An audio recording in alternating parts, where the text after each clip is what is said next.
Olá, pessoal, bom dia a todos e a todas. Agradecer a presença das pessoas aqui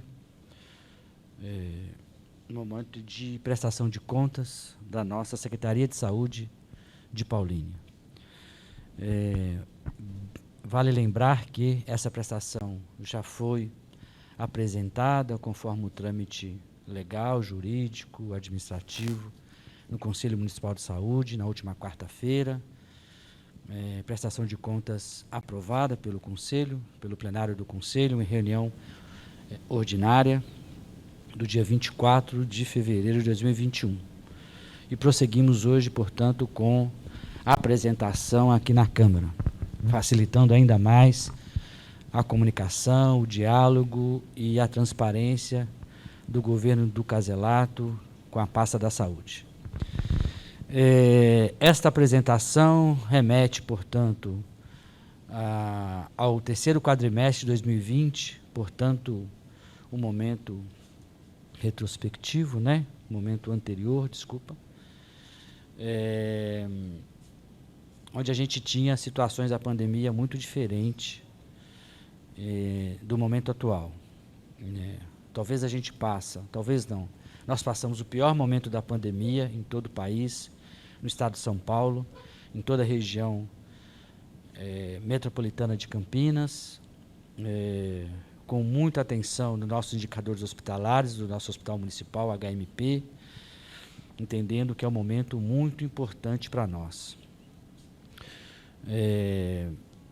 Nós vamos mostrar aqui o papel do hospital, o papel da nossa rede, e a gente, nesse momento, temos um contexto bastante importante enquanto política pública no país inteiro, também no nosso município, e Paulínia influenciando todo esse papel regional, de que há insuficiências de maneira estrutural do país inteiro no combate à pandemia.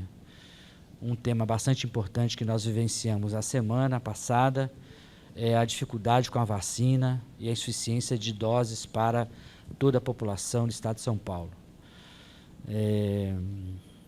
Um outro contexto é a condição e a possibilidade do acesso à atenção hospitalar em toda a região, que é bastante crítico.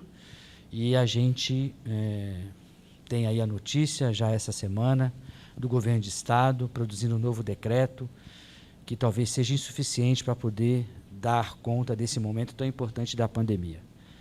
Então, acho que é um contexto que a gente gostaria de deixar publicizado.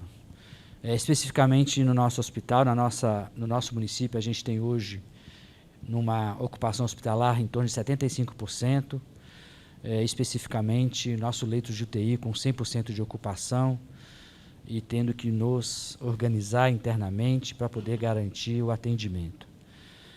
Portanto, a gente tem estado com muita atenção, com muito olhar, imobilizando toda a estrutura da saúde, da administração pública, com todo o apoio do nosso prefeito do Caselato para combater, enfrentar, enfim, o nosso papel, a nossa tarefa com a pandemia. A gente vai apresentar no primeiro momento o desempenho, a alocação de recursos das diversas áreas da Secretaria Municipal de Saúde, e a gente vai observar aqui, né, já com uma síntese inicial de um conjunto de recursos que nós definimos e utilizamos de fato a partir da categoria, né, do conceito de empenho, o que é reservado para as respectivas áreas, do que foi executado, do que foi realmente pago. Nós vamos utilizar muito esse conceito de liquidado para poder avaliar uma aproximação mais real e transparente do nosso desempenho orçamentário financeiro. Portanto, a gente tem aqui uma relação que a gente vem distribuindo, que é entender onde está sendo alocado o recurso. Uma parte do recurso a gente sempre tem colocado como gabinete da secretaria, com ações de alguns serviços e intervenções estratégicas e que nesse momento a gente utilizou para o conjunto de ações, gastos com a pandemia. Por exemplo, equipamentos, por exemplo, o pagamento da gratificação pandemia, por exemplo, a nossa contratação emergencial. Então, nós temos aqui, rapidamente, no período de setembro a dezembro de 2020, em torno de 21 milhões. Na rede básica, que é um tema bastante importante para nós, um conjunto de 23 milhões. Na atenção especializada, que inclui alguns serviços, além do centro de especialidade, em torno de 20 milhões. E no hospital municipal, nós vamos destrinchar em torno de 63 milhões, onde a gente incorpora também aqui o conjunto de desempenho financeiro do Sismetro. A vigilância e saúde é outro tema muito importante para nós, constituindo, portanto, aqui toda a integração e olhar para a rede municipal do SUS local Paulínia. Então, portanto, nós temos aqui um valor total de 130 milhões 872 mil no período de setembro a dezembro. Pode passar? E a gente tem um consolidado anual no nosso desempenho, do nosso papel, durante todo o ano de 2020, que foi em torno de 329 milhões liquidado durante o ano. Depois a gente vai ter uma tabela representando as arrecadações e o quanto nós temos gastado como obrigação legal do SUS Municipal Paulínia para a pasta da saúde. É importante lembrar, né, nesse quadrimestre nós tivemos aqui a arrecadação, né, de 508 milhões, repasse federal de 6 milhões, repasse estadual de 262 mil reais. Portanto, nós temos aqui utilizado nesse período esse conjunto de impostos e transferência de recursos para a pasta da saúde liquidado a partir da arrecadação, cada qual priorizando as nossas intervenções. Portanto, de recurso próprio, 115 milhões, repasse federal, 13 milhões, repasse estadual, 1 milhão. É importante deixar claro que a gente tem resgatado todas as fontes de recurso da União, que tem acumulado na nossa pasta, e a gente, portanto, fazendo uma eficiência dos gastos de recurso de anos anteriores. Pode passar. Então, a gente tem aqui, né, uma síntese durante todo o ano. Aqui é o primeiro quadrimestre, mostrando para nós um liquidado 19,83%, aqui no segundo e aqui no terceiro, chegando, portanto, no final do ano, né, com liquidado em torno de 23% do recurso municipal aplicado na área da saúde, portanto, já na primeira demonstração do nosso compromisso, acima de 15%, num valor bastante importante e interessante dos recursos municipais aplicados em toda a administração pública, em torno de 23% na área da saúde. Pode passar. Aqui a gente tem apresentado, desde então, todos os recursos, todos os repasses para o gasto com o coronavírus, que é uma questão muito própria no ano de 2020, que continua agora como necessidade. Então, a gente tem aqui um conjunto de repasses estaduais, em torno de 1.104.000, acumulando, portanto, aqui, né, desses repasses, em torno de 1 milhão. Tem aqui os repasses federais, volta um pouquinho, em torno de 7 milhões, colocando aqui exatamente os respectivos valores, nas datas, enfim, que a gente possa fazer um certo controle. Portanto, isso aqui é um olhar sobre o terceiro quadrimestre de 1.442.000 de repasses federais. Próximo. Eu vou pedir para a Bianca colocar já a nossa categoria liquidados, tá bom? Então, aqui, gabinete da secretaria, onde a gente tem aqui algumas coisas bastante importantes que marca para a gente o conjunto de recursos utilizados num total, pode passar, no total de recursos utilizados de 21 milhões, conforme a primeira tabela, um conjunto de liquidado do recurso federal de 9 milhões, estadual de 1 milhão, inclui aqui mandatos judiciais importantes para nós, portanto, a gente tem aqui, nessa categoria da gabinete da secretaria, em torno de 21 milhões. Lembrar que aqui inclui, né, volta um pouquinho, auxílios, adicional pandemia, por exemplo, está classificado, está definido, está identificado aqui o valor de 2.192.000. É bem sabido que a administração municipal, o governo do Caselato, fez um contrato emergencial e teve impacto importante nesse período de avaliação nossa. Pode passar? Pode passar. Aqui a gente tem atenção básica, essas categorias todas que nós estamos utilizando são as categorias definidas pela própria secretaria e pelo conselho, avaliando aí as diversas lógicas que a gente tem tido para a nossa avaliação. Então, portanto, na rede ambulatorial básica, a gente tem em torno um total de gastos com recursos próprios, recursos estaduais, recursos federais, em torno de 23 milhões no período de setembro a dezembro de 2020. Pode passar.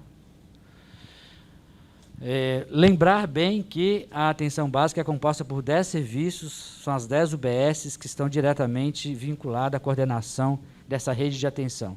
A atenção ambulatorial especializada inclui alguns serviços aqui, é importante destacar que está aqui dentro um conjunto de serviços da saúde mental, os serviços do CTA e propriamente o centro de especialidade. Então, na rede especializada, o liquidado foi aqui entra, né, um conjunto de coisas de aluguéis, é importante, estão todos colocados aqui, depois a gente vai destrinchar como especificidade dessa rede, mas a gente tem aqui, portanto, recurso próprio e recurso federal, o valor de 20.838.000 nesse período de setembro a dezembro de 2020. Próximo. O Hospital Municipal, pode passar, a gente tem aqui, né, configurando claramente a identificação do Sismetro, entender que o Sismetro é um consórcio municipal, que ele aporta todo o conjunto da rede. O nosso papel, e de acordo com a nossa organização interna, a gente pretende que a gente possa, nos próximos momentos, nessa nossa nova gestão, nesse período de 4 anos, a gente destrinchar e alocar exatamente o Sismetro em cada rede de atenção. Então, portanto, tem aqui um valor expresso, né, bastante importante, que pesa sobre o cálculo do hospital, que é em torno de 13 milhões, utilizando somente recurso próprio para garantir a complementação da nossa assistência. A gente vai demonstrar que o Sismetro tem o papel de contratação de pessoal por processo seletivo e por PJ para os médicos, e tem um conjunto importante de apoio diagnóstico terapêutico para nós complementar a resolutividade, a atenção integral do SUS Paulínia.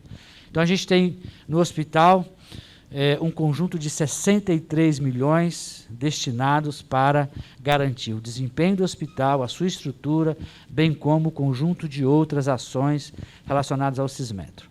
Pode passar. Vigilância em saúde. A vigilância em saúde é um recurso que a gente observa bem menor. Uma parte é a história cultural do SUS, a nossa história cultural da cidade. Nós entendemos que a vigilância em saúde tem um papel fundamental do ponto de vista da intervenção e proteção coletiva, da promoção da saúde e da prevenção de doenças. Evidentemente que a vigilância em saúde tem um jeito de organizar, que ela é muito dependente de intervenções de pessoal, de recursos administrativos, enfim, dependendo menos de categoria e dependendo menos dessa relação direta com nossos usuários. A vigilância em saúde é dividida em algumas áreas específicas, como a zoonose, que vai lidar com as questões de infecção, de transmissão de doenças entre a convivência pessoas, animais, seja domésticos, seja silvestres, enfim, da zona rural. Nós temos a vigilância, que é a sanitária, que tem feito um trabalho importante de intervenção e fiscalização, de garantia de qualidade e bens e produtos a ser ofertado para o nosso município, e que fez um trabalho muito importante na pandemia e continua fazendo, fiscalizando os locais, pautando um conjunto de fluxos sanitários e apoiando uma organização melhor para atender e diminuir a transmissão nos vários estabelecimentos. Temos o conjunto de vetores, que tem tratado e feito um trabalho muito importante sobre a dengue, nós vamos mostrar aqui um pouquinho, e temos principalmente hoje a vigilância epidemiológica, que tem feito um trabalho muito, muito rico, muito importante, de boletim, de avaliação de indicadores, de capacitação da rede, enfim, nós também vamos demonstrar. Mas nós temos um total aqui de avaliação de recursos próprios e federais de 2 milhões. Vocês percebam que tem determinadas áreas que o Estado tem investido menos, né? Então, aqui não aparece o Estado, por exemplo, né, como vigilância. E não aparece também o Estado aportando atenção secundária. É muito importante isso, a gente avaliar. Próximo. O que nós fizemos aqui? Uma tabela muito síntese, né, tentando agora fazer uma inversão comparativa de dados, que é apontar cada rede de intervenção, seja vigilância, seja área meio e atenção direta às pessoas, mas com cada categoria. Nos interessa muito avaliar medicamento em cada área dessa, auxílios em cada área dessa, intervenções de imóveis e locação em cada área dessa, enfim, para a gente tentar ir padronizando e priorizando recursos, né?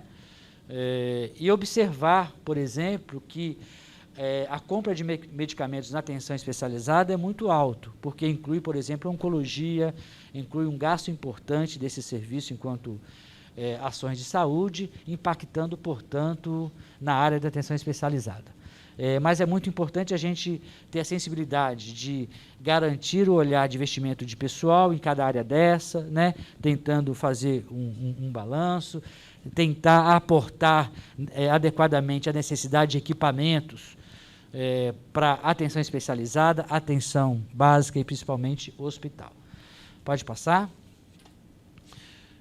Então, a gente tem lá, né, confirmando o nosso olhar, que nós tivemos, portanto, um total de liquidado de 130.872.000.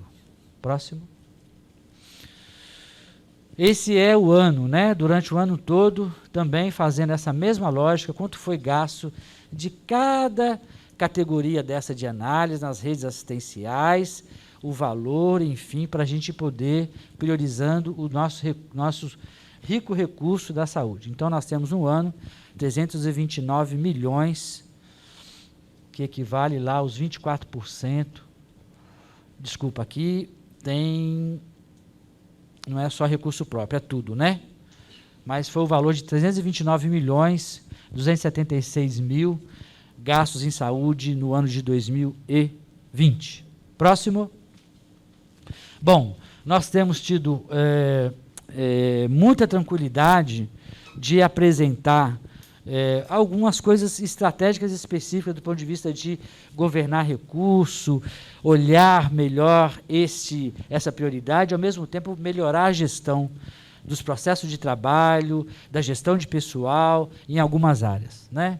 Então, a gente tem aqui, de maneira muito detalhada, muito importante para nós, né, em cada serviço de saúde, na atenção básica, na odontologia, enfim, né, todos os serviços aqui elencados, olhando e avaliando e, de alguma forma, tensionando o uso adequado, racional de horas extras. A gente destaca o hospital, né, como um grande espaço nesse momento de uso de hora extra de pessoal, tanto que confirma a nossa necessidade de contratação emergencial, aqui nas várias áreas, nas várias unidades de produção do nosso hospital, para a gente também fazer a intervenção. Vale a pena destacar aqui, por exemplo, o laboratório, que teve uma expressiva necessidade de uso de hora extra, em detrimento do nosso papel de fazer a testagem rápida. Fizemos em torno de 25 mil, 24 mil, quase 25 mil, para toda a população. Então, o laboratório apoia toda a rede, não só o hospital, ele é um marameio para todos os exames de bioquímica, enfim, e acrescentado o teste rápido. Também é bom lembrar, é importante lembrar que, a partir do mês 10 de outubro de 2020, nós iniciamos aquele teste rápido PCR, que é muito importante, que é um teste que era feito somente no Adolfo Lutz. Paulínia e o governo municipal, o prefeito do Caselato, incentiva que a gente possa adquirir esse equipamento. São um conjunto de equipamentos que garantiu para a gente mais agilidade no diagnóstico, mais agilidade no monitoramento e mais rápida resposta de avaliação laboratorial. Portanto, é uma aquisição muito digna de ser valorizada, muito importante de dar credibilidade para a pasta da saúde no governo do Caselato, priorizando o combate, o enfrentamento da pandemia. Todas as análises internacionais diz que, para um bom enfrentamento, tem que ter avaliação laboratorial mais acessível possível, com a maior cobertura possível. E nós fizemos isso exatamente, foi muito importante. Portanto, o laboratório assume, volta um pouquinho, assume, né, como destaque aqui do laboratório, aqui, assume como destaque aqui, não só um papel para dentro do hospital, mas para toda a rede. Lembrar muito bem, né, que esse avaliação de teste rápido e PCR foi realizado em todos os serviços do SUS Paulínia. Hospital, muito importante, mas muito importante para a atenção primária, as UBSs, tendo acesso à população, evidentemente a partir de protocolo, a partir de uma competência e de uma avaliação técnica, de se utilizar o recurso adequadamente. Então, a gente tem alocado em Paulínia o exame Golden, né, o melhor que a gente possa ter no mundo, sendo utilizado aqui. Algumas áreas aqui importantes a gente pode avaliar, o pronto-socorro, né? Tivemos, evidentemente, um afluxo, a gente vai mostrar para vocês, de demanda bastante importante, e outros setores que a gente vem trabalhando fortemente para poder garantir o atendimento às pessoas. Esse período é um período que a gente tem que olhar na seguinte perspectiva. A gente tinha um acerramento, um aumento de incidência de casos, de ocupação de leitos e morte, agosto e setembro, a gente começa a arrefecer esses indicadores, diminuir esses indicadores. Quando começa dezembro, a gente começa de novo a lidar com a situação mais complicada da pandemia. Então, portanto, a gente está num período exatamente onde a gente continua atendendo as questões de maior demanda da pandemia, bem como outras atividades rotina dentro do hospital, na rede, para poder dar conta. Nós vamos demonstrar aqui, mas nesse período, a gente definiu o retorno de atividades mais amplas antes da pandemia, com aquelas restrições de atendimento, e a gente vai demonstrar como é que a gente fez isso. Próximo. Bom, outra coisa muito importante, demandada pelo Conselho Municipal de Saúde há muito tempo, é a explicitação de quais são o conjunto de imóveis com locação para prestação de serviço na pasta da saúde. Então, nós temos aqui, né, cada um definido, a unidade, o endereço, o valor exato que a gente tem de cada locação de imóveis, né? Isso é uma transparência dessa nova gestão. Fomos nós que, a partir de um entendimento, de uma explicitação transparente, quais são os imóveis e qual o conjunto de gastos que a gente tem do valor mensal. Então, a gente tem aqui, por exemplo, um valor da fisioterapia, na 9 de julho, de R$ 3.500 por mês, até um valor bastante importante do centro de especialidade de R$ 27.000 por mês. Próximo. Aqui a gente também tem feito um trabalho mais minucioso de poder entender e olhar onde nós estamos alocando o recurso do Sismetro e a gente fazer a gestão de prioridades disso. Então, nós temos aqui, né, esse conjunto de profissionais são contratados por processos seletivos, chamados a partir da nossa necessidade para incorporar e complementar as dificuldades de recursos humanos na nossa rede. Então, nós temos dividido aqui exatamente de enfermeiro a terapia ocupacional, cargos de chefia, enfim, colocando aqui as respectivas inserções dos profissionais. Então, eu vou pegar, por exemplo, aqui, auxiliar administrativo, que é um conjunto bastante expressivo, 27, né? Desculpa, é o conjunto total de 43, né? Então, a gente tem, por exemplo, 27 na atenção básica, 11 no hospital. Vamos pegar a enfermagem, que é um recurso importante para nós. A gente tem o total de 27, 6 na atenção básica, 6 na especializada, 15 no hospital e por aí vai. Ok? Evidentemente que algumas categorias são necessárias, depende do seu papel na rede. Então, a gente pode pegar aqui o coach, o alto custo, o CD, que são serviços ligados à pasta da secretaria, ao gabinete da secretaria. Então, a gente tem, por exemplo, motorista alocado, a gente tem recepcionista alocado, técnico de farmácia, dependendo da especificidade. Ok? Próximo. Então, volta lá um pouquinho. Então, nós temos um total, né, de cismetro, independente da categoria e da profissão, 89 na atenção básica, 76 na especializada, 72 no hospital, 27 em serviços estratégicos da secretaria, um total de 264. Vale lembrar que há um outro conjunto, como eu disse, de profissionais PJ, que é a definição de contratação do cismetro para aquisição de profissionais da área médica.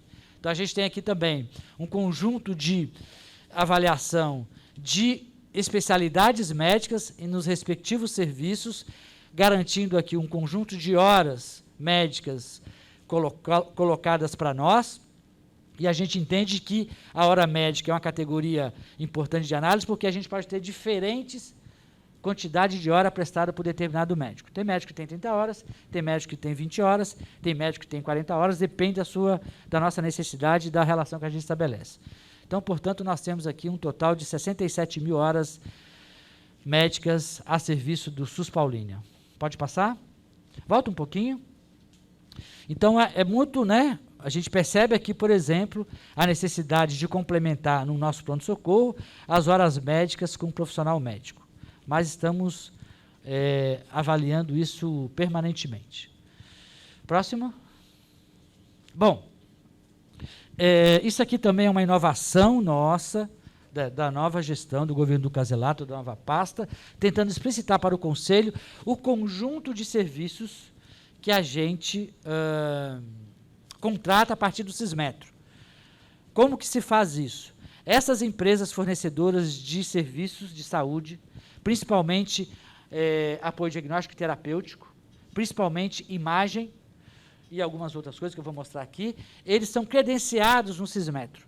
Eles passam por uma avaliação, o cismetro tem um conjunto de critérios que avalia a competência, a capacidade de prestar serviço para todos os municípios do cismetro, que é um consórcio municipal. E a gente, a partir disso, a gente vai lá e recorre a esses serviços a partir da contratação. Portanto, não é uma contratação alheia, ela passa por um filtro. Eu não posso contratar qualquer empresa fora do cismetro, ele tem que estar credenciado no cismetro, prestação de contas e por aí vai. Então, nós temos aqui, por exemplo, bastante importante, né, o IOP, que é um serviço de oftalmologia, que faz um conjunto para a gente, por exemplo, de catarata, que é a facoemulsificação, por exemplo. Então, a gente tem de cada procedimento, detalhado pela regulação e pela unidade de avaliação e controle, o valor unitário de cada procedimento, a quantidade realizada no período e o valor gasto.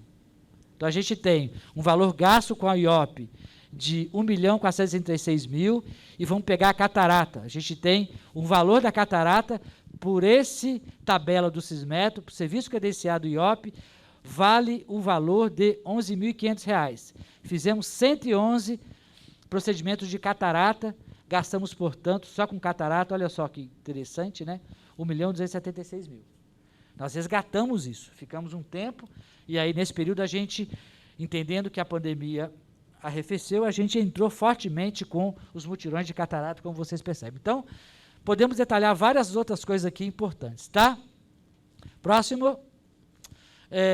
Aqui a gente tem outro conjunto, né, de serviços especificado, identificado com as suas respectivos exames, aqui principalmente de apoio diagnóstico por imagem, por exemplo, né, mas temos outras coisas importantes aqui, audiometria, por exemplo. Então, aqui a gente tem também exatamente o valor unitário, a quantidade realizada no período, o gasto com cada prestador desse período, 36 mil, 116 mil, 99 mil e por aí vai, chegando o valor de 47.230. Né? Esse é o total, desculpa, volta lá. Esse é o valor especificamente dessa empresa. Desculpa, vamos lá. Temos mais um conjunto aqui, o valor total de 2.012.000. Desculpa aqui, tá bom? Então, a gente tem o valor total e o valor gasto de cada empresa com a quantidade realizada nesse período. E a gente tem um outro conjunto muito importante, que é o processo, vou chamar, mais normativo da administração pública, que é o processo de licitação pública. Ou seja, a gente abre o edital, tem um termo de referência, especificando a necessidade de serviço, as empresas disputam essa lógica, entram e ganham e começam a prestar serviço. Então, nós temos aqui também um conjunto de fornecedores, numa relação direta com a nossa licitação e administração pública, com a saúde fazendo toda a gestão desses contratos e também colocando aqui o que é realizado, por exemplo, broncoscopia, por exemplo, densitometria óssea, cintilografia de perfusão cerebral, enfim, coisas importantes para a gente, que algumas vezes são recursos, inclusive, da atenção mais especializada, que, porventura, alguns ultrapassam o nosso papel federativo, função federativa de fazer esses exames, mas a gente incorpora como resolutividade do SUS. Então, a gente tem aqui um conjunto, né, desses serviços de contratação de exames de R$707 mil. Então, essa é a primeira parte, que ela é uma parte muito mais, assim, vamos dizer, quantitativa, né, que demonstra algum desempenho, mas a gente acha que é pouco. A gente queria criar a cultura de demonstrar as ações estratégicas que estamos realizando em cada rede. Nós vamos fazer esse momento agora, ok? Vamos lá. Um tema bastante importante para nós, eu quero valorizar sempre, vocês identificarão na minha fala que a atenção básica é um papel fundamental para a política de saúde. E a gente entende que é preciso valorizar e resgatar isso. Eu acho que o próprio Conselho ficou muitas vezes olhando para o hospital, o próprio Conselho ficou muitas vezes olhando para as questões administrativas, orçamentárias, mas a gente quer valorizar a compreensão das políticas, dos programas, a organização da rede, de um SUS competente, enfim, valorizando, inclusive, os nossos servidores, os trabalhadores que estão lá fazendo o nosso trabalho. Então, isso é muito importante para nós.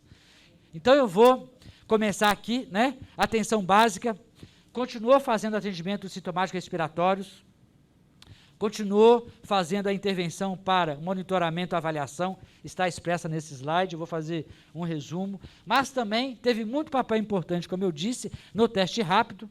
A gente identifica que a atenção primária faz em torno de 70% da testagem rápida no nosso município, apoiando o hospital, desafogando o hospital, e a gente entende também, e a gente identificou e a gente definiu que a atenção básica também faria o PCR. O que é o PCR? É aquele SUAB, aquele exame de cotonete. Portanto, a gente teve que montar uma estrutura logística a partir do CD, garantir espaço de coleta sanitária com proteção e EPIs para as pessoas, para os trabalhadores e toda a segurança para os nossos pacientes, usuários do sistema de saúde de Paulínia.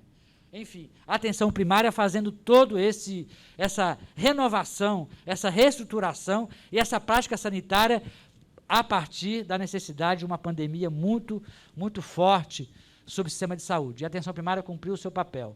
Então, a gente tem aqui os testes. Foi feito monitoramento via telefone de casos confirmados de Covid. Ou seja, avaliar, acompanhar, ver se piorou o quadro, precisa de avaliação, precisa de uma relação com o hospital, enfim, fazendo esse papel de responsabilidade territorial, de vínculo com os nossos pacientes. A gente partiu, portanto, né, de definir uma prioridade de atenção para algumas coisas durante a pandemia, que foram, exatamente, garantir a atenção à puericultura das crianças, principalmente, mas está aqui de 0 a 16 anos. Por que de 0 a 16 anos? Além da puericultura, nós temos doenças respiratórias prevalentes da infância, como asma e bronquite, então essa intervenção é importante. Nós garantimos assistência para gestantes, ou seja, o pré-natal continuar realizando de maneira garantida, protetora da mulher, da família, enfim, e a gente garantiu o atendimento das puérperas, que é o período pós-parto, e a gente garantiu muito também a atenção em saúde para as doenças crônicas, para os riscos cardiovasculares, pacientes que têm hipertensão e diabetes. Portanto, a gente começou a pensar que, após a melhora da pandemia, a gente voltava com outras rotinas. Mas ainda no período nós fizemos uma questão nova para nós. A nossa vacinação era muito realizada pela vigilância. A Atenção Básica assumiu e fez vacinação, vocês bem lembram, nos supermercados, no território, produzindo interlocução, garantindo acesso facilitado para as campanhas de vacinação, como poliomielite, paralisia, sarampo, através de ações fora das unidades e aproveitando a pandemia para não criar aglomerações. Tivemos muito cuidado de garantir o acolhimento, a intervenção, a resolutividade dos pacientes que, porventura, ficaram sem atendimento na pandemia. Nós contratamos, a partir do Cismetro, médicos que possam fazer acolhimento de demandas espontâneas e queixas agudas nas 10 unidades básicas de saúde, o período inteiro acolhendo, fora da consulta marcada, fora da consulta programada, para não ter pressão para o sistema de saúde e garantir maior acolhimento e resolutividade para os nossos usuários. Retomamos atendimento à população, como eu disse aqui, principalmente doenças crônicas, idosos com morbidades, abrindo agenda para marcação com a pediatria, com a GO e com a clínica médica. E, muito importante, nós não deixamos de ter assistência farmacêutica às farmácias das UBS aberta todos os dias, facilitando a dispensação de medicamento. Em 10 unidades básicas, todos os dias. Mesmo que o paciente tinha a sua receita vencida, a gente fazia todo um trabalho de resgatar, ir ao prontuário, articular e fornecer. Um trabalho importante que nós fizemos, demonstrando a importância da assistência farmacêutica na atenção integral aos pacientes nesse momento. Próximo. A gente tem trabalhado muito, um cuidado de garantir qualidade da atenção para a saúde da mulher, saúde da criança, a saúde do adulto e do idoso. A gente continuou cuidando de coisas graves e importantes, como tuberculose e hanseníase, que são doenças transmissíveis importantes, negligenciadas em todo o sistema de saúde nacional. A gente iniciou as atividades coletivas por grupos específicos, com o Pratique e com ações de promoção da saúde. Nós retomamos, portanto, um conjunto de atividades de capacitação para a rede, por exemplo, o teste rápido de DST/AIDS com as unidades, realização de treinamentos para curativo e outras coisas de informática do sistema ESUS para o prontuário eletrônico e atendimento às crises de saúde mental. Fizemos a capacitação para o risco de suicídio e abordagem da tentativa de suicídio para a nossa rede. Próximo. Esse tema foi muito importante para a gente passou batido nele, mas essa articulação da capacitação para a tentativa de suicídio foi feita numa articulação com a Universidade Federal do Paraná. A gente abrindo porta, discutindo, a gente vai ter muito esse debate, estamos fortemente discutindo com a Unicamp, a vinda da Unicamp para cá, retomando, a gente vai ter boas notícias nos próximos momentos. Fizemos um seminário à distância muito importante, a Patrícia está aqui, algumas pessoas assistiram, a Bernadette está aqui, participou, dessa clara evidência de que a gente tem a Unicamp com muito desejo de estar com a gente novamente, resgatando o convênio com Paulínia.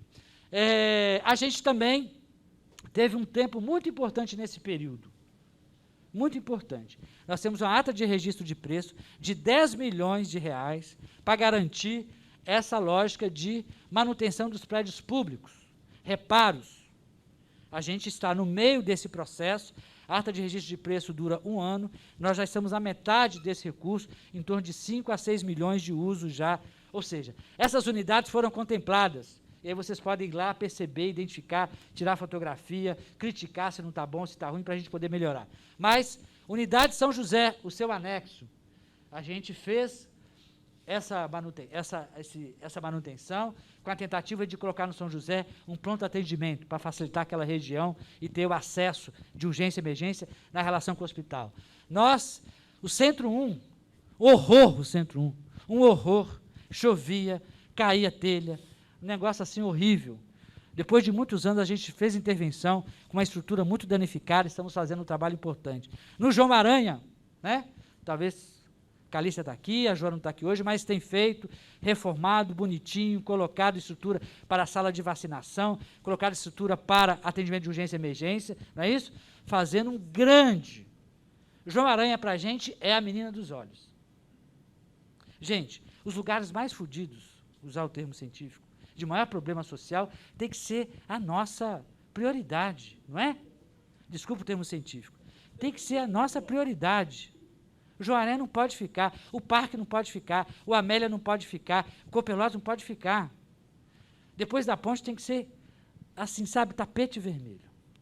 Bom, então nós temos Amélia, também passando por reforma, Betel, Derode, serviço importantíssimo, a gente vai falar sobre a saúde bucal, Hospital Municipal, Centro de Geriatria e Gerontologia, intervindo, fazendo, aumentando, ampliando a capacidade de ter mais instituições de longa permanência, mais moradores, mais pacientes internados, enfim. Um serviço para a gente também queridíssimo, que a Patrícia tem feito um trabalho lindo, brilhante, de mudar a intervenção, de fazer uma clínica qualificada, de trazer o saber da geriatria, enfim, estamos muito contentes. Fisioterapia com reforma, cabeamento das redes de farmácias também, para poder, nós implementamos a informatização de todas essas farmácias, vocês lembram disso? De todas.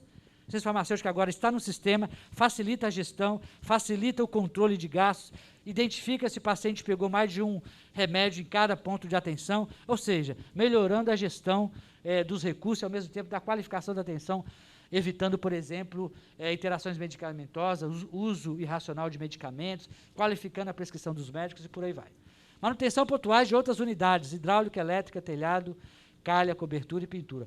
Às vezes pontual, né, Bianca, se torna tão importante em alguns lugares que não são tão pontuais assim, né? Tão danificados, mas que a gente vai, nessa ata, a gente vai identificando e vai priorizando essas intervenções. Próximo. Nós inventamos uma coisa muito bacana, né? Que foi o tal do teleatendimento ou teleconsulta, onde a gente entendeu que esse grupo poderia, a partir da declaração do Conselho Federal de Medicina, que autorizou a consulta à distância, com todo o rigor científico técnico necessário, nós implementamos o nosso teleatendimento, para atendimento de clínica geral, adulto, pediatria, ginecologia e enfermagem. Portanto, uma equipe multiprofissional, que deu apoio para todo o sistema, ou seja, as pessoas com dificuldades, ou que não tiveram aquele momento acesso, porque nós modificamos o fluxo sanitário, as pessoas continuam tendo acesso no sistema de saúde através dessa relação de consulta à distância. Isso é uma tecnologia que nem o privado foi mais rápido do que a gente para implementar, nós implementamos. Nem os serviços de saúde suplementar, como Unimed, nós somos rápido. E deu muito certo. Então, a gente fez um conjunto de atividades. Vou sintetizar. Então, aqui é um conjunto de questões importantes. Por exemplo, volta um pouquinho. Por exemplo, né, nesse período, a gente trabalhou muito com a devolutiva dos resultados de PCR, fazendo busca ativa dos positivos, principalmente. Convocações para atendimento ou troca de medicamento. Atendimento clínico. Pode passar? Teve um papel muito importante da Patrícia da geriatria de realizar o índice de vulnerabilidade clínico-funcional dos idosos, fazendo um outro tipo de intervenção, não só para os idosos, mas para as doenças crônicas, os pacientes com mais idade, comorbidade, tentando entender que há prioridade de atendimento para esses pacientes com dificuldade funcional na relação com o sistema de saúde. Próximo. Aqui um conjunto de dados falando de algumas unidades, que nós conseguimos fazer, por exemplo, o Copelópolis, Parque da Represa, demonstrando que fez relação direta com o serviço de atenção básica, garantindo o apoio à estrutura e à dificuldade naquele momento de atender os pacientes dessa região. Próximo. Pode passar? Pode passar? Pode passar? Pode passar? Pode passar? Saúde bucal. Saúde bucal, para a gente, é uma honra poder aprender, trocar, compartilhar com a saúde bucal do município, que tem história importante no atendimento, nas políticas de vários de vários prêmios, não é isso? Então a gente vem resgatando e a gente pode ter tranquilidade e vamos entender isso, que havia nos últimos 5, 6 anos um esvaziamento da política de saúde bucal. A gente resgata isso de maneira muito importante. O Alexandre Brant não está aqui, mas ele coordena a saúde bucal, numa relação muito, muito próxima conosco. Então aqui a gente vai demonstrar para vocês que a saúde bucal tem uma estrutura de atendimento de urgência e emergência. A saúde bucal, se vocês imaginarem que nós vamos lidar com um pacientezinho com a boca aberta, com muita secreção, com aquele negócio que cria muito vapor, então transmite muito. A área que foi muito afetada para esse atendimento. Então nós, numa estrutura própria, a gente tem nosso atendimento de urgência e emergência no município. Então a gente tem aqui os valores de cada serviço. Em setembro, a gente conseguiu realizar 1.290 atendimentos de urgência e emergência, em cada serviço desse, 1.205, 1.248 e em dezembro 1.033. Então olha só a importância, e aqui a gente vê o aumento necessário, né, desses serviços para, evidentemente, quando a gente volta em outubro a atender a agenda programada, esse número vai caindo, mas é importante observar como estivemos presentes garantindo a atenção em saúde bucal, ao menos e importantemente, das urgências e emergências, 4 serviços. Então, há um serviço no centro, Monte Alegre, Planalto, São José, enfim. Próximo. Aqui a gente tem consultas agendadas da atenção básica, também nós não paramos, continuamos fazendo o nosso tipo de atividade, portanto, no período, em torno de 3.000 pessoas quase 3.500 pessoas conseguiram ter seu agendamento garantido, e aqui também a endodontia. Aqui também nós temos um aumento expressivo, volta um pouquinho, desse conjunto de atividades. Próximo. A gente fez, portanto, na especialidade da saúde bucal, o retorno das agendas eletivas para a endodontia, um tipo de procedimento que faz correção de má formação nas crianças, que dificulta a alimentação, que é a fenotomia, a gente uma articulação com o hospital, fazendo essa intervenção, muito importante. Mutirão de cirurgias, zerado fila de espera de 160 casos no município. Nesse período foi muito importante. Fluxo de atendimento para os sintomáticos com Covid foram mantidos, né? Intervindo e ajudando a atenção primária a resolver essas questões. Contratação de 4 dentistas, cirurgiões dentistas aprovados no concurso. Nós chamamos 4 para poder garantir a reposição de quadros da saúde bucal. Próximo. Especialidades, aqui tem um conjunto de coisas que a gente faz, mas a especialidade foi o primeiro serviço, não sei se vocês se lembram, que retomou a atividade importante, entendendo que havia muitos pacientes de risco acompanhados na especialidade, principalmente cardiovascular.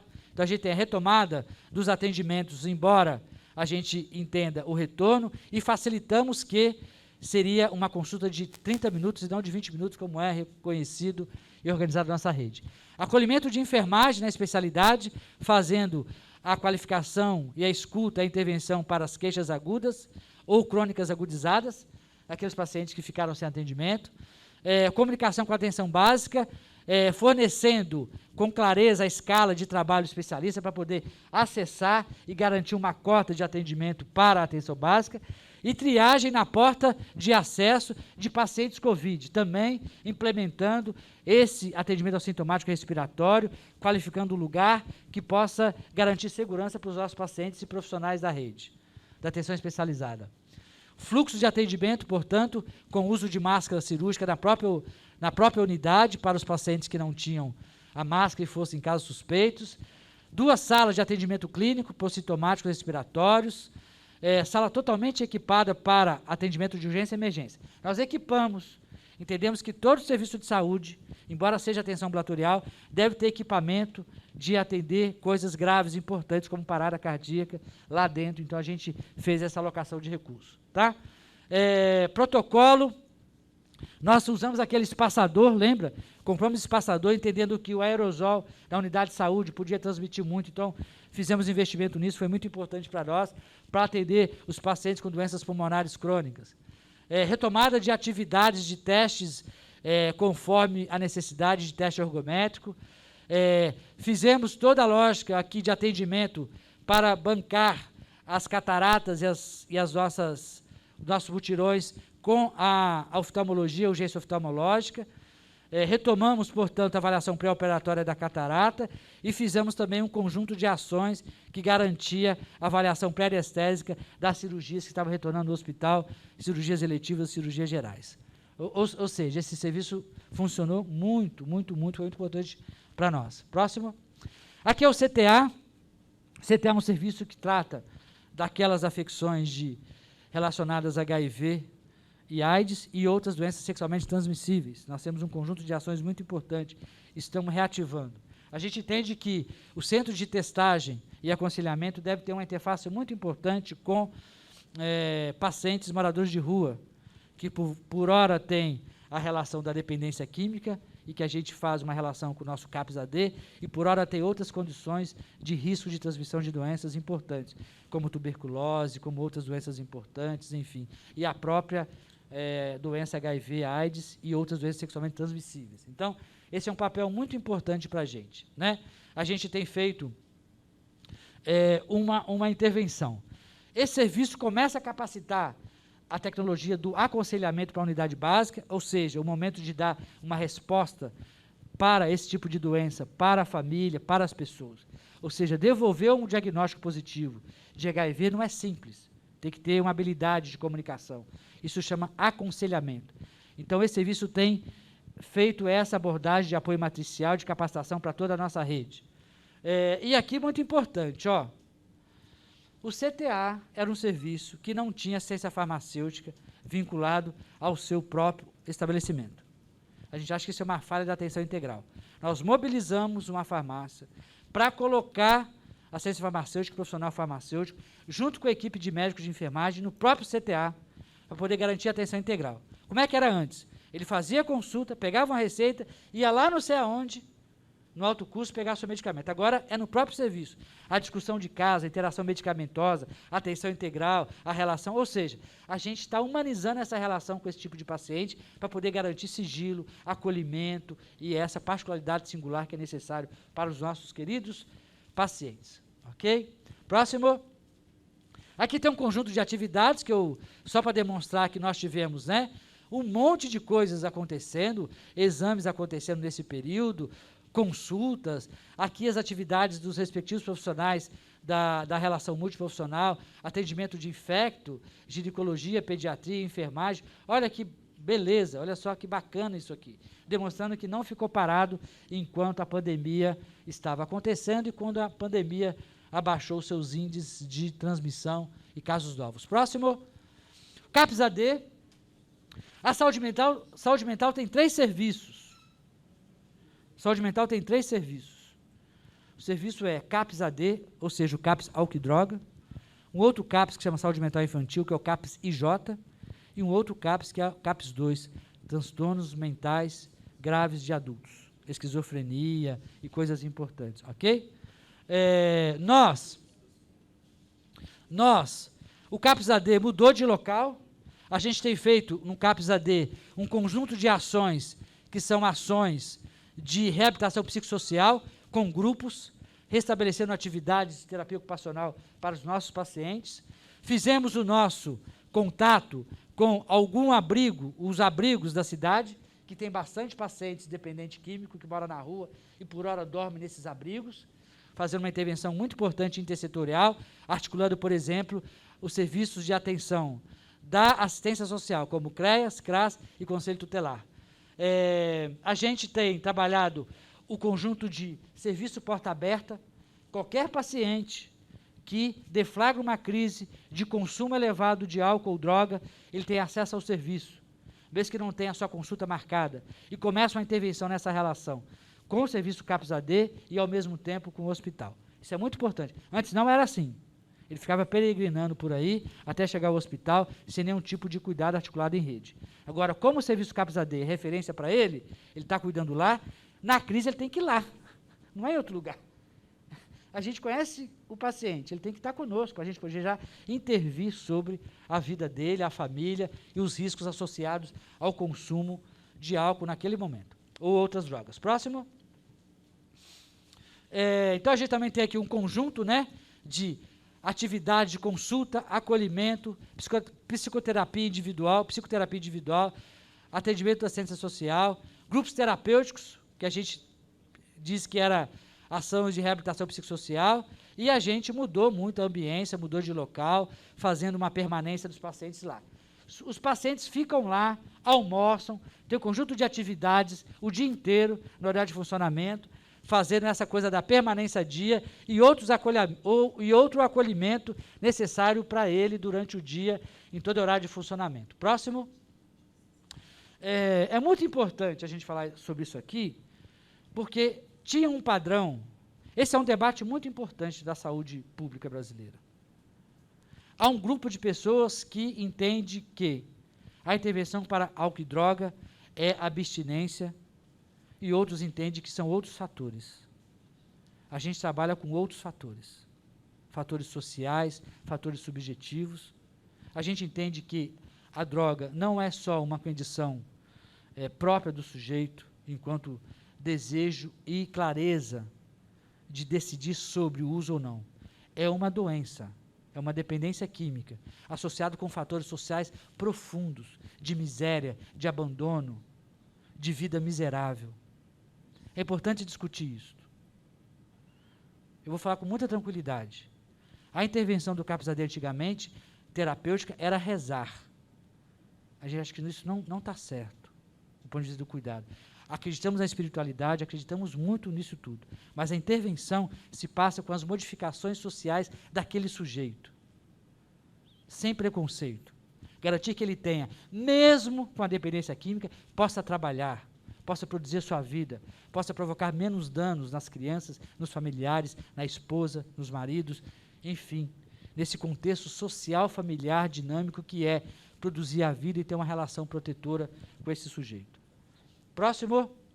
CAPS-A2, desculpa. Então, a gente tem um CAPS-A2, que é outro tipo de intervenção para os transtornos graves para os adultos, né? Então, a gente tem aqui também um conjunto de atividades desenvolvidas, mostrando que o CAPS não ficou parado. Por exemplo, ó, fizemos visitas domiciliares. Eu critiquei muito o CAPS-2. Vocês não fazem visita, vocês não vão à casa das pessoas, tem que ir no território, saber onde aquele desgraçadinho mora, cuidar dele mais ampliadamente, além do medicamento ser dispensado, além do diagnóstico, garantir que ele tenha também autonomia de produzir sua vida. Tem paciente, por exemplo, que é tão afetado que ele não consegue comprar um pão. A gente entende que ajudar ele a comprar o pão é uma reabilitação psicossocial, a interação dele com o seu meio ambiente. E às vezes as mães, os familiares, deixam ele em casa, fechado no quarto, com medo dele ser agredido pela sociedade. Nosso papel é libertar, fazer que essa família possa conviver com a sociedade de maneira tranquila, entendermos que a dificuldade do transtorno mental não é impeditivo de produzir a vida das pessoas. Isso é muito importante, são paradigmas importantes. E a gente entende que, nessa perspectiva, a gente tem que internar menos no manicômio.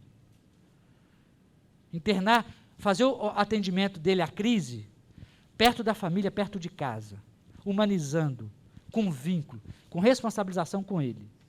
É muito ruim para o paciente da saúde mental. Trata no CAPS, entrou na crise, vai lá para o hospital psiquiátrico, fica lá 5 meses. E às vezes toma eletrochoque. Então a gente acha que tem que fazer uma nova intervenção. Próximo.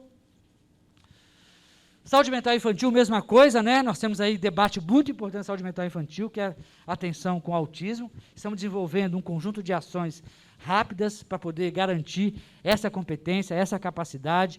O Conselho acompanhou esse debate, estivemos juntos, temos que avançar, queremos dar essa resposta importante. A primeira-dama super envolvida, o gabinete, com essa mobilização, construção de nova estrutura. Nós estamos pensando isso definitivamente, entendendo que o autismo é uma doença muito própria, que afeta o desenvolvimento dessas crianças, das famílias, das suas condições subjetivas, econômicas, materiais, de também produzir a vida dessas crianças. Então, a gente tem aqui um conjunto de atividades que a gente fez questão de levantar para poder entender a crítica que era feita à saúde mental infantil, ao CAPS infanto-juvenil, que era o atendimento. Vocês não estão atendendo nada, não é verdade, ó. Psicologia, psicopedagogia, psiquiatria, fono, terapia ocupacional, serviço social, enfermagem, técnico de enfermagem. Dizia que a gente não tinha recurso humano nenhum lá dentro, mas nós temos, ó. Nós temos a exigência do Ministério da Saúde, que é uma equipe multiprofissional. Importante reconhecer isso. Que às vezes fica lá abandonado, ninguém vê, ninguém fala, mas nós estamos atentos e garantindo estrutura para a atenção qualificada das crianças. Ok? Próximo. Centro de convivência é um serviço muito importante para nós, é ligado à saúde mental, mas tem feito atividades de promoção da saúde com um belo programa. Talvez um dos programas mais bonitos do ponto de vista estadual e nacional, que é o programa Pratique. São práticas integrativas, que outros recursos terapêuticos que a gente entende que é possível ofertar para a população, como acupuntura, homeopatia, florais, medicina baseado em plantas medicinais, uso e cultura das pessoas, resgatando, portanto, diminuir a medicação, evitar abuso de medicação, interações medicamentosas e abuso excessivo de drogas, principalmente para os idosos. Então, a gente faz isso aqui também no centro de convivência, por exemplo. Então, a gente tem feito aqui, né? Pratique saúde ao ar livre. Atividade no parque, a gente deixou de fazer no centro de convivência e foi fazer na rua, nos parques. Isso aconteceu. Tem uma agenda toda semana publicizada, falando. Então, a gente tem no BS Planalto, João Maranhã, Betel, Parque da Represa. Contemplamos também a região central, com exercícios de parque no Zeca Malavaz. Isso é uma revolução silenciosa. Depois a gente abre, tá? Para a gente continuar aqui. O Godoy pediu, aí você... Aqui tem uma dinâmica diferente. Tá? Depois você avalia, enfim.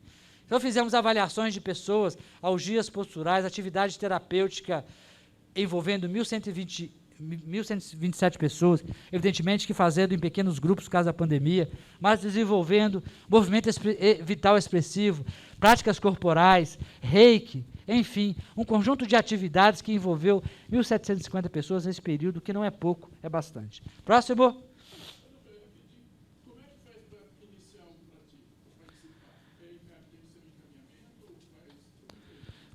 Pode acessar ao centro de convivência, eles vão fazer, volta um pouquinho, uma avaliação, tá vendo?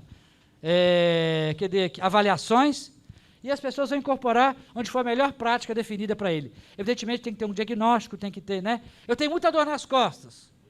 Ah, é postural ou é uma hérnia hérnia de coluna? Vai avaliar o diagnóstico, se for postural, vai conseguir implementar numa atividade de preferência para ele, tá? Então, há uma avaliação técnica para poder propor a atividade.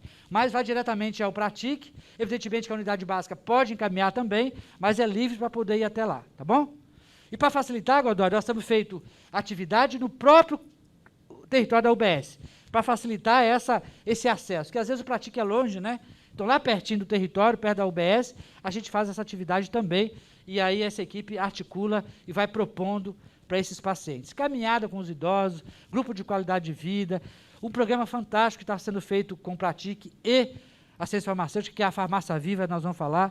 Enfim, nós vamos falar por aqui, um conjunto de coisas importantes. Fisioterapia também, né? Continua atendendo bastante nesse período, um total de 2.866 pessoas. Nós não paramos, apesar de ter diminuído o nosso ritmo de atendimento pela pandemia. Próximo. O CETREM também, né? Volta um pouquinho. Importante, pode passar para frente? É importante, né? O CETREM e a fisioterapia, a gente chama rede de reabilitação, fisioterapia funcional. Nós vamos articular essas redes. Esse serviço tem interface com o hospital, tem interface com saúde em casa, tem interface de intervenções pós-traumáticas e pós-cirúrgicas. Então, é importante a gente ter essa avaliação meio que aporte para a rede. Então, nós temos um CETREM lá, atividade de criança e adulto, né? Como psicologia, pedagogia, fonoterapia ocupacional, fisioterapia, assistente social. E temos aqui um grande debate que a gente tem feito, que são as escolas especiais, né? Nós temos seguido isso. Gente, era um negócio assim, largadão, viu? Paciente que estava na lista de procedimento, não fazia procedimento, era um negócio meio obscuro. Nós estamos fazendo o segmento, ó, de cada escola, os pacientes atendidos no período, tá certo? Para a gente poder garantir a intervenção. Iniciamos a hidroterapia. Lembra a hidroterapia que tinha fechado? Deu um pau, não tinha contrato. Assumimos a gestão, tinha um serviço acontecendo, pago de maneira muito irregular, sem contrato. Nós realizamos o contrato e agora a gente faz a relação de gestão dessas atividades terapêuticas junto ao CETREM. Próximo. Aqui a gente tem um conjunto de coisas, né, que o CETREM utiliza muito, que são as órteses e próteses e outros materiais, OPMS, cadeiras, muleta, enfim. Então a gente tem um conjunto de coisas que a gente foi ofertando, pode passar, e oferecendo para a população. Oncologia é um serviço muito importante, né? Então está aqui um conjunto de atividades. A gente quer valorizar a oncologia, não temos dúvida sobre isso. Não tem discurso que é esvaziar a oncologia do ambulatório da dor. Esse discurso é muito pernicioso para a gente, muito capcioso, isso não é verdade. Nós tivemos que modelar o local pela nossa necessidade de atender os pacientes COVID, mas a gente quer valorizar, tá? A gente colocou uma psicóloga, uma psicóloga para acompanhar os pacientes oncológicos que estavam sem, ok? Implementamos o teleatendimento também para pós-quimioterapia. Evidentemente que a gente teve uma queda de casos porque a gente teve suspensão de cirurgias na pandemia. E o serviço de dor crônica esteja ali muito juntinho, mas a gente está entendendo que continua sendo feito no local com os profissionais do serviço de dor. Então aqui a gente tem um conjunto de casos novos, consultas realizadas pelos oncologistas, hematologistas, mastologia, acolhimento de enfermagem. Ó, essas especialidades aqui, ó, esse serviço aqui, é bom vocês saberem disso. Talvez eu identifique mais um município do país que tenha oncologia. A oncologia é uma responsabilidade terciária. Existe um conjunto de políticas que define dois serviços. Um chama UNACOM e CACOM. O UNACOM é atenção secundária indo para terciária e o outro é o CACOM, que é mais complexo. Todos os municípios encaminham esses pacientes para esse serviço. E a Unicamp e Campinas tem. A Unicamp tem e o serviço de Campinas também tem. E a gente não, a gente faz quimioterapia aqui. Quimioterapia a gente faz no nosso município, ok? Próximo, então vou demonstrar para você aqui, ó. Volta. Volta. Pode passar para frente, acho que eu falei em outro lugar. Então a gente vai demonstrar como é que é feito isso. Então, a quimioterapia está ali elencada na ciência farmacêutica, é um conjunto de drogas e medicamentos, comprada por fornecedor específico, que vem um medicamento preparado para a quimioterapia de cada paciente. Então a gente tem feito esse aporte muito importante de garantir o atendimento. Saúde em casa é um serviço muito importante. Eu falei quarta-feira, eu vou reafirmar aqui. Tá? É um serviço que atende, ó, tem 118 pacientes cadastrados fora do hospital. Ou seja, com intervenção sistemática do sistema público de saúde, junto com a família e o cuidador na sua própria casa. Ainda nós temos 464 pacientes dependentes de uso de aqueles aparelhos simples respiratório e oxigênio. Olha, nós temos mais ou menos no hospital hoje um cálculo de 127 a 130 leitos.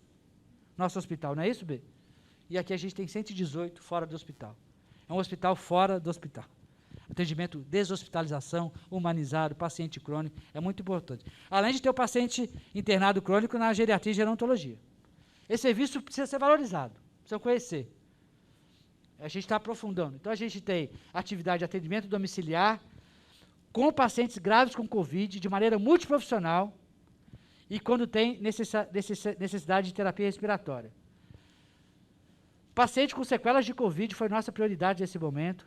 Curativos diários feitos pela enfermagem. Rotina de exames dos pacientes escolhidos em casa. Cadastro de atendimento desses pacientes que estejam na relação com a UBS, com o hospital, com a Unicamp, com a PUC e por aí vai. Avaliação multiprofissional por teleatendimento. Avaliação com as famílias por telefone, quando necessário, mas também presencialmente. Admissão de mais uma fisioterapeuta para atender essa demanda com pacientes de patologias crônicas. Fisioterapia é muito comum no domicílio, né? Ele fica deitadinho, está lá sem autonomia, tem que mexer no bracinho, mexer no quadril, mexer na perna, estimular a parte respiratória para ele ter mais qualidade de vida no seu próprio leito, ok? Igual no hospital. Atendimento com hora marcada para os pacientes que utilizam esses respiradores, por exemplo. E manutenção de visitas domiciliares da pneumologia e com pacientes dependentes de oxigênio. Próximo. Geriatria, está aqui a Patrícia, geriatria está tendo uma mudança muito profunda. E toda mudança tem conflito, não é? Mudança de cultura, mudança de jeito de pensar, enfim.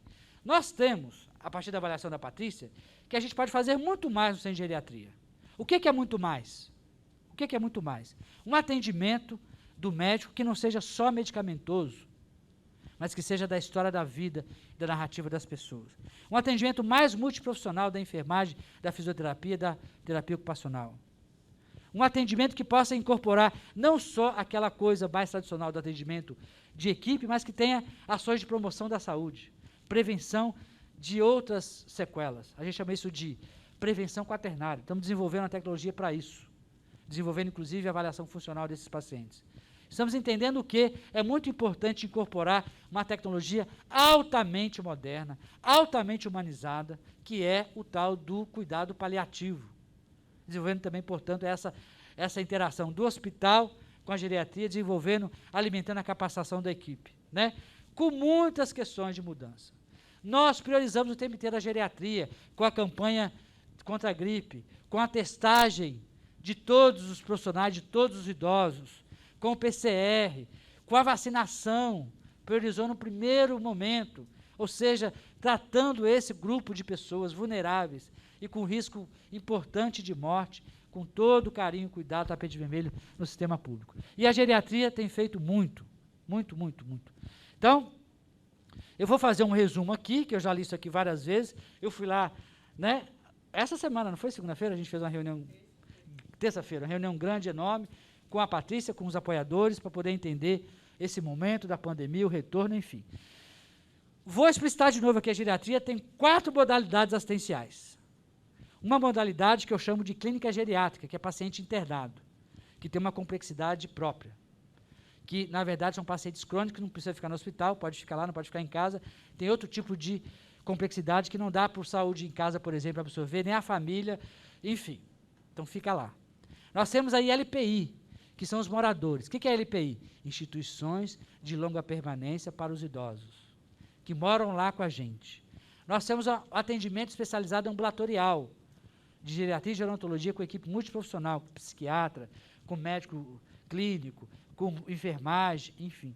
Nós temos o centro-dia, que o paciente passa o dia com atividades, almoça, toma lanche, tem intervenção necessária do profissional de saúde e no final da tarde volta para a sua casa. Ou seja, isso é importante para nós, tá? Então, esse tipo de olhar é importante. Então, a partir disso, a gente teve que modificar, vocês lembram muito bem. Não dá para fazer esse movimento do centro-dia de casa para o serviço e voltar para casa, porque era um veículo de transmissão e aumentar a propagação da pandemia. Então, nós cessamos. O ambulatório entrou na mesma lógica, alguns com riscos, outros não, que a gente pudesse avaliar a intervenção dos pacientes com risco para poder ser atendido. E ainda assim, a geriatria fez essa comunicação à distância com a família, monitorando, avaliando, organizando. Quem estava morando e que tem família fora, fez o contato e passou todo esse debate, essa organização. Tivemos, em algum momento, o idoso que foi para São Paulo, por questões muito difíceis naquele momento. Fizemos todo o apoio para a família em São Paulo, cedendo o carro, o Pedro participou, a Patrícia participou, o Serviço Social participou, garantindo todo esse atendimento e acolhimento para os nossos pacientes. E esse foi o único caso. Depois a gente conseguiu manter na própria geriatria uma resolutividade. A Patrícia organizou os médicos, fazendo uma escala de plantão, garantindo atendimento de noite, sábado e domingo, avaliando, usando medicamento, apoiando o hospital, enfim, com muita atenção, mas apoiando e modificando essa relação em rede de cuidado em saúde. Então, o que foi feito, né? Atualização sistemática por o plano de contingência para a pandemia, toda semana, avaliação, relatório, discussão da equipe, para poder não ter o furo. Os profissionais da geriatria trabalham em outros lugares, né? É natural. Tem essa lógica de 12/36 e algumas inserções. Então, esse movimento deveria ter um rigor de controle de fluxo sanitário e plano de contingência muito importante, né? Treinamentos e abordagem de educação permanente para a equipe. Acompanhamento das reformas e ajustes das condições sanitárias devido ao plano de contingência. Testagem e equipe de obras que teve por lá. Controle de fluxos internos e distanciamento dos idosos. Imagina manter distanciamento dos idosos que moram lá. Imagina ter um idoso com Caso suspeito, tem que separar, para evitar. Como é que é um idoso com dificuldade de cognição usar máscara? Ou seja, então, há todo um controle ali, perto, pessoal, cotidiano, o tempo inteiro, de evitar a transmissão ali dentro, e a gente fez isso com muito sucesso, com o papel brilhante da Patrícia. Próximo. A Patrícia tem utilizado, portanto, né, o instrumento, né, de avaliação geriátrica, que é muito importante, usado no país inteiro, pensando os riscos, pensando uma melhor intervenção para os nossos pacientes a partir das atividades outras, né? Então, aqui, ó, devido à necessidade de distanciamento e controle de fluxo para a segurança dos idosos assistidos do departamento, nas consultas do ambulatório, na residência de longa permanência e monitoramento dos idosos no programa Centro-Dia, estamos avaliando estratégias de priorização de consultas aos idosos mais vulneráveis e frágeis, sempre com apoio e orientação familiar. Próximo. Aqui é um ambulatório, né? Falando aqui o conjunto de atividades realizadas, o total de atendimentos realizados. Consulta geriátrica, 211. Psiquiatria, 42, e por aí vai. Enfermagem, olha só a enfermagem, 311. Pós-consulta de acolhimento, 253, né? Presencial, avaliação funcional presencial e o teleatendimento. Olha que beleza. Parceria com o teleatendimento fazendo a avaliação funcional dos idosos. Muito importante. Próximo, aqui são medidas de plano de contingência, né, monitoramento de sinais vitais e condições clínicas diariamente. Reavaliação clínica, a gente tem feito a discussão clínica, que chama PTS, Projeto Terapêutico Singular, de todos os pacientes. Então, a gente vai fazendo isso devagar e conhecendo melhor o paciente e as suas condições. Fisioterapia respiratória, distanciamento e acolhimento. Próximo. Planejamento das ações, né? Rouparia, maior controle e melhor fluxo do enxoval. Comissão de governança, uma reunião de equipe uma reunião de gestão participativa com a gestão, para poder garantir que a área meio possa dar conta de suprir as questões assistenciais. A Patrícia lá chama as pessoas, faz o debate, enfim, valorizando, inclusive, os nossos servidores. Projeto de revitalização de hortas e parceria projeto, ou seja, horta comunitária sendo exercida pelos nossos próprios pacientes como atividade terapêutica, mas também como promoção da saúde. Farmácia Viva SUS Paulina, interação de equipes para melhoria do plano de contingência, nessa relação com a Farmácia Viva, reavaliação da assistência farmacêutica dentro da geriatria e outros debates, outras organizações de interface para a gente garantir ações conjuntas municipais para atenção ao idoso. A Patrícia participa sempre, eu participo em algum momento por exemplo, da reunião do Conselho da População Idosa, permanentemente diálogo, o promotor faz um diálogo permanente conosco, enfim. Próximo. Já foi? Então, a gente tem, né, a nossa convivência e integração durante a pandemia, através do plano de contingência, organizando ambiência para sofá, TV, utilizado frequência pelos idosos, materiais para oficinas individuais de artesanato em pintura, videoconferências com a assistente social, capacitando, discutindo o papel da atenção à geriatria. Próximo. Vou tomar uma água, né? Próximo. Centro-dia ali, conjunto de atividades realizadas, telemonitoramento, olha que maravilha, que indicador importante, consulta ainda assim no ambulatório, visita domiciliar, 16 aceitaram, 5 negaram a visita da equipe nesse momento de pandemia.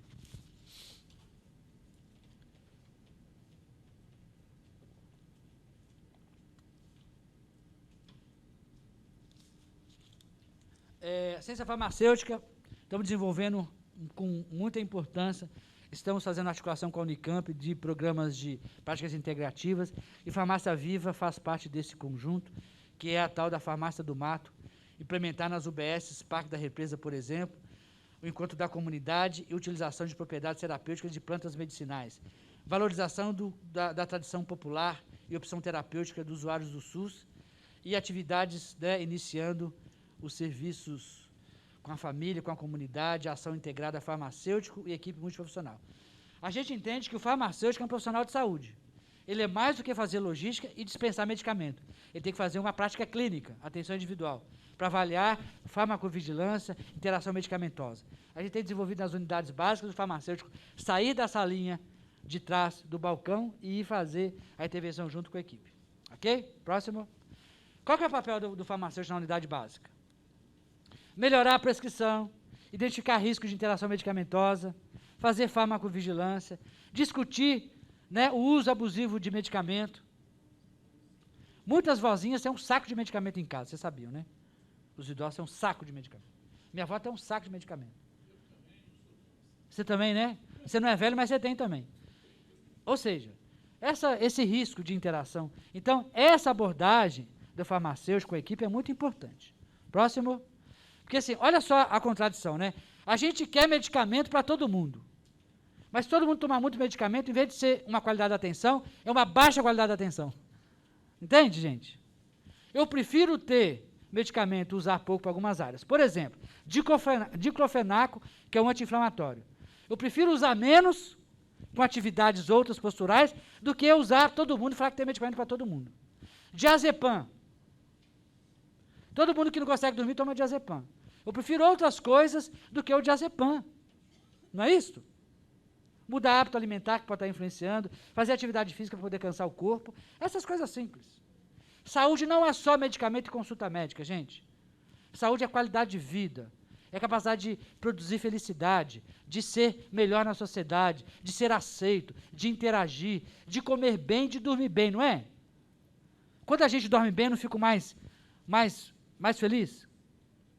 Eu não dormi bem ontem, por exemplo, estou meio agitado. Eu estou preocupado com a pandemia. Mas quando eu durmo bem, eu fico mais tranquilo, mais feliz, eu sou mais tolerante.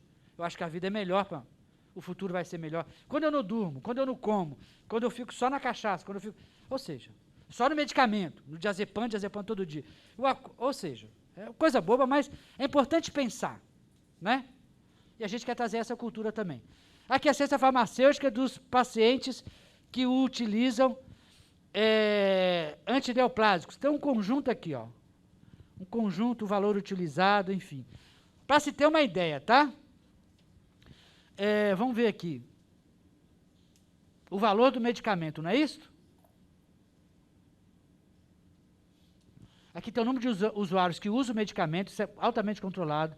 A dispensação realizada é compatibilizando quem está cadastrado e quem usou. A quantidade dispensada desse medicamento, o valor desse medicamento. Ok? Próximo. Aqui são um conjunto de neoplásicos, antineoplásicos. A terapia antineoplásica são manipuladas, diluídas e entregues pela empresa, contratada em bolsas prontas para infusão nos pacientes do Centro de Oncologia. No terceiro quadrimestre foram geradas 436 mil. E o acúmulo de 2020 foram de 1.867.000. Esse aqui é o gasto com a nossa oncologia só de medicamentos, ok? Próximo. Aqui tem um conjunto, por exemplo, do valor unitário de cada medicamento. Olha, tem um aqui que chama, esses dois aqui, ó, paliperidona, de 1 ml e meio, R$ 1.225. Isso aqui só o SUS Paulino excede, outro lugar não cede. Quantidade dispensada, ó, exatamente 37. Então, ó, tem outro tipo aqui, ó, 900, quase 1.000, mais de 1.000, mais de 1.000. Ok? Quando você pega o dispensado desse conjunto, só desse medicamento foi o valor de 45 mil. Próximo. Zoonose, um conjunto de atividades colocadas aqui que eu queria passar, não pela importância, mas pelo momento da pandemia, mas continua fazendo prevenção de saúde, intervenções, notificações, intervenções para maus tratos, aqui não teve nenhum, né? Mas, ó, coisa de canil, que tem que cuidar dos animais, orientações de zoonose, vistorias sanitárias, o que mais tem aqui? Vacinação em cães e gatos, ó, 185 nesse quadrimestre. O Godoy que gosta de acompanhar isso aí, a gente tem feito essa atividade, que levantou esse tema. Escorpiões e peçonhentos, ó, acidente com escorpiões, abordagem com 18 pessoas, e por aí vai. Ó, por exemplo, não tem leishmaniose, ó que bacana, isso é importante. Leptospirose teve abordagem, maus tratos nenhum. Próximo. Via sanitária, trabalhou muito, né? Cadastro de estabelecimento de serviços, 33. Exclusão de cadastro, não funcionou, não está certo, exclui, fecha o serviço. 1. Inspeção sujeito à vigilância sanitária por monte de denúncia ou rotina, 182. Inspeção de feira livre. São José, que é um problema sério para nós. Olha lá, ó. Olha que bacana. 1.284 barraquinhas, abordada, registrada, cadastrada, enfim. Trabalho de panfletagem do Covid, com a Guarda e com a Defesa Civil. Olha que bacana. Licenciamento de estabelecimentos a sujeito à vigilância sanitária, 23. Denúncias, reclamações, 44. Projetos de arquitetura, para ver se está tudo certo, ambiente sanitária, de clínica de atendimento, por exemplo. Aprovação de projetos, por aí vai. Próximo. Vetores, ações educativas, são o pessoal da dengue, olha que legal. Realizou em outubro a tal da recomendação da atividade de pesquisa no índice de larvário das regiões. Realizou educação, ação educativa, atividades com outros serviços de saúde, denúncias, visita a ponto estratégico que pode transmitir muita dengue e imóveis especiais que podem transmitir muita dengue. Próximo. Aqui é a cobertura vacinal, eu vou passar, não tem nada que a gente possa ficar preocupado. Próximo. A Vigilância em Saúde fez boletins diários, vocês estão acompanhando, da pandemia, todo dia, desde março, todo santo dia sai um boletim, todo dia, com transparência, mostrando a evolução, todo mundo podendo avaliar e fazer as suas interpretações. Boletim epidemiológico, semanal ou quinzenal. Notas e informe técnico para uso de EPIs e capacitação de toda a rede, por exemplo, a definição dos critérios para teste rápido, para o PCR e por aí vai. Teleatendimento da população pelo WhatsApp. Próximo. Teste Covid realizado. Muito importante, ó. Cada unidade, incluindo HMP, realizando o teste rápido para a população. A gente conseguiu fazer, a gente teve o início em abril, depois que compramos um PCR, a gente foi diminuindo, né? A gente teve em torno de 25 mil testes rápidos realizados para a população de Paulínia. Foi muito importante. A gente entende que o teste rápido ajudou a monitorar e diminuir mortes, viu?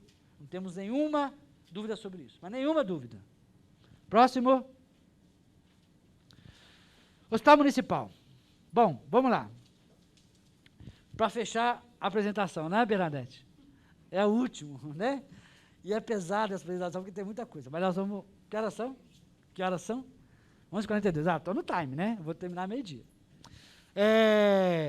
Estratégia de enfrentamento, evidentemente, produzido pelo nosso hospital, né? A gente teve que resgatar o acesso aos usuários do serviço de saúde, lá no hospital. Então, mutirões de tomografia, 47 pacientes. Mutirões de mamografia, 100 pacientes. Mutirões de ginecologia, ó. Inserção de mirena, curetagem, laqueadura, ó, olha que bacana. Muito importante. Oftalmologia, catarata especificamente, né? Especificamente. 148 pacientes. Iniciamos em outubro, dia 1º/10, a grande tecnologia Gold do mundo inteiro, do cotonete, da biologia molecular. Próximo. Ações e capacitações. Tem um conjunto aqui, não vou falar tudo, mas continuamos qualificando algumas abordagens, por exemplo, protocolos e fluxos para abortamento, atendimento à gestante vivendo com HIV/AIDS, síndromes hipertensivas na gestação, enfim, um conjunto de atividades que vai qualificando o hospital, que é invisível. Orientação e atendimento para a síndrome gripal, revisando, mudando os critérios, junto com a CCIH e vigilância epidemiológica. Realizado o que aqui? Integração dos novos colaboradores de contrato emergencial. Próximo. Recebemos 11 bercinhos de recém-nascido, era uma coisa antiga, a gente usava o bercinho do Hospital de Cosmópolis. Eles me ligavam todo dia, o Marco. Doutor Fábio, pelo amor de Deus, tem 11 bercinhos de Cosmópolis aí, nos ajude. Aí nós conseguimos. Recebemos 136 poltronas nesse período, ok? Atividade do laboratório, como a gente disse, manutenção do gerador, e aqui, ó, ar-condicionado, que era um problema, parou. A gente fez uma contratação de serviço para a gente melhorar o nosso papel, tá bom? Renovação de contrato de recursos da pandemia para contratação pessoal, ó.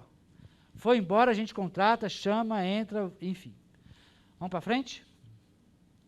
Aqui, indicadores de produção, de atendimento, enfim. Então, Vamos pegar aqui, por exemplo, centro cirúrgico, que eu gostei, ó. A gente tinha um parâmetro, né? Diminuiu consideravelmente em alguns meses, ó, abril, quando começou a pandemia, até agosto. Chegou setembro, aqui não está aparecendo, chegou setembro, a gente já volta o centro cirúrgico a trabalhar numa plenitude maior. Ó, 127, 166, 174. Ainda assim, nós produzimos no ano 1.484. A grande preocupação da doutora Bernadette era: temos que atender outras patologias, outros agravos, que eventualmente a pandemia dificultou, pela nossa estrutura. Aumentando a nossa estrutura, a gente tem hoje 20 leitos de UTI. Nós assumimos a gestão com 4 leitos de UTI. Às vezes era 6. A gente tem 20 leitos. 14 para o Covid e 6 para geral. Só o geral era maior do que tudo antes. É muito importante isso, sabia? A gente esquece, a gente não valoriza essas coisas. E a gente precisa relembrar o tempo inteiro. Então a gente, com essa lógica de melhorar leitos cirúrgicos da clínica e melhorar as salas de cirurgias e a perspectiva de ter leitos gerais facilitou nosso atendimento, né? Acho que a doutora Bernadette foi muito sensível com essas questões para nós, tá? Centro cirúrgico ambulatorial também diminuiu, ó, consideravelmente, ó, 5, 9, depois foi aumentando, 81, voltou para 79, 64, 55, 580 no ano, tá? Aqui, urgência e emergência, né? A gente teve uma diminuição, porque a gente entendia que a gente tinha atendimento preferencial na nossa unidade respiratória. Então, vejamos, ó, aqui uma certa diminuição de 13 mil em janeiro, chegou em março, em abril, 5 mil. Que a gente fez aquela definição, fique em casa, não procure serviço à toa. Mas, ao mesmo tempo, a gente foi percebendo, ó, a nossa unidade respiratória, em março, foi a primeira unidade respiratória do país, e a gente desenvolveu um serviço de PS, demanda espontânea, só para sintomático respiratório, para qualificar o atendimento, uso de máscara, proteção dos nossos pacientes e o fluxo sanitário dentro do hospital. Então, perceba que foi aumentando gradativamente, ó. Março caiu, abril subiu, maio, junho, desculpa, abril, maio subiu, ó. Março bombou, abril diminuiu um pouco, só que não é tão pouco, 866. Depois, quando foi em maio, 1.200. Junho, 2.000. Julho, 3.000. Depois voltou para 1.200. 1.700. Quando a gente começa a voltar o atendimento aqui, diminui aqui, mas, enfim, nós tivemos 19 mil pessoas passando durante o ano nesse período. A gente tinha melhorado um pouco, né, Bernadette? Voltou para 2.703, agora está 3.102. O maior pico foi, sabe quanto? 3.261. Que foi quando? Em julho. A gente já voltou próximo do maior pico, 3.102. Ou seja, nós temos uma questão que demonstra que a pandemia está muito forte. É muito importante isso. Janeiro já superou julho. Cadê julho? 3.000. Já superou. A gente acha que vai chegar em março, eu acho, em torno de 4.500 pessoas. Que não é pouca coisa, certo? É muita coisa. Ainda trabalhando com a porta do PS a pleno vapor, ainda trabalhando com atenção ambulatorial, ainda trabalhando com cirurgia, com todo o vapor possível, ainda trabalhando com parto. Olha o parto aqui, ó. Atenção ao parto. QD. Parto. Parto é meio constante, né? 65, 78, fica meio constante. Não tem jeito de diminuir o parto, né? As crianças vão nascer. Próximo. Hospital Municipal. O que é importante aqui? A gente vê a taxa de ocupação do hospital nos respectivos períodos, né? Então, a gente tem aqui esse vermelhinho, que é o PS infantil, e esse aqui, que é o PS adulto. Então, a gente percebe aqui, ó, tivemos uma taxa em janeiro pela atividade normal, diminuiu bastante pela pandemia, e aqui a gente começa a ter um pico novamente aqui, ó. Ok? Importante. Aqui é tempo de permanência, modificou também consideravelmente com a pandemia, né? Então a gente tem observação adulta e infantil, com impacto importante do uso da ocupação hospitalar. Próximo. Aqui nós temos taxa de ocupação hospitalar da ginecologia e pediatria, observando também esses traçados. Então, a gente tem aqui o azulzinho da GO, que é constante, né? Da pediatria caiu, e dos recém-nascidos também meio constante. Aqui a gente tem a tempo de permanência. Próximo. Aqui a gente tem taxa de ocupação da UTI, da clínica cirúrgica e Covid, né? Então, aqui azul é clínica médica. A gente caiu, voltou a ter, a gente nunca teve uma diminuição grande da clínica médica, dos nossos leitos de enfermaria. A gente tem ocupação considerável. Caiu bastante o centro cirúrgico, né? A clínica cirúrgica, porque a gente diminuiu as nossas cirurgias eletivas. E a UTI, ó, pico, voltou, aqui começou a subir, dezembro. E aqui vai explodir, vai passar esse maior índice aqui, com certeza, ok? Evidentemente que a gente tinha um conjunto de leitos bem menores aqui, né? Bem menores, isso influencia como taxa. Quando a gente abre, cai, depois começa a levantar, tá bom? Tempo de permanência da UTI. A gente observa que o tempo de permanência da UTI, ó, uso de leitos, junho e julho, bem alto, cai nos meses consecutivos, começa a subir, cai um pouquinho, vai subir com certeza agora. Próximo. Então, nós temos aqui medidas adotadas, abertura da enfermaria respiratória 1 e 2, bem como sequela de pós-Covid proveniente da UTI. Abertura de 4 leitos, então a gente foi progressivamente aumentando os leitos. Era 6, passou para 8, passou para 10, passou para 11, para 13, 14, até chegar a 20. Então, nós fomos aumentando com a medida da gestão de inserção de profissionais de contratação emergencial, ok? Então, aqui tem um demonstrativo, abertura de leitos, aumento de metragem de higiene e serviço, porque aumentou a área de intervenção, compra emergencial de lençóis e pijamas para pacientes, e aqui é o número de internados de setembro a dezembro. Próximo. Aqui, demonstra aqui, ó, aquele gráfico bem visível da nossa UR. Olha, setembro, outubro, novembro, dezembro. Olha, a gente chama isso de tendência. Olha a tendência, né? Equilibrou, aumentou e aumentou. 1.000. Aqui tinha um aumento razoável, né? Talvez de 600, aqui já aumentou. De 500, 400, sei lá. O que está dizendo aqui? Atendimento da UR. Azul é setembro. Outubro é esse, laranja.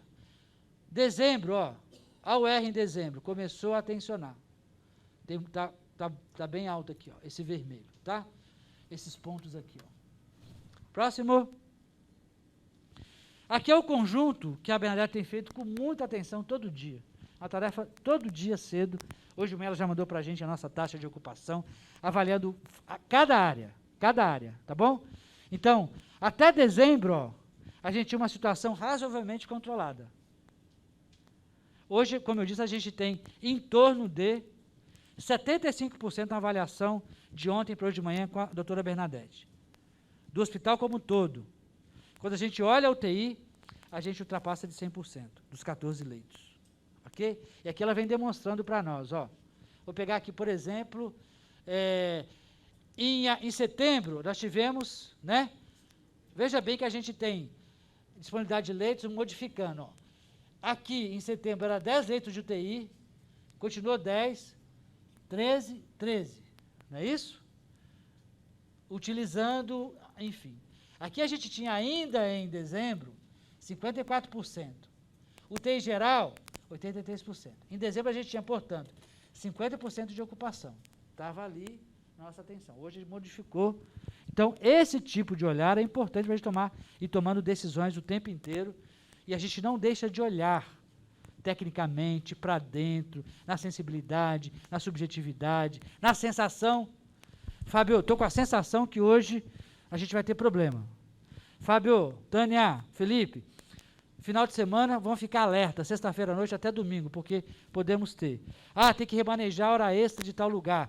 Tem que fazer uma intervenção sábado de manhã com a DRS.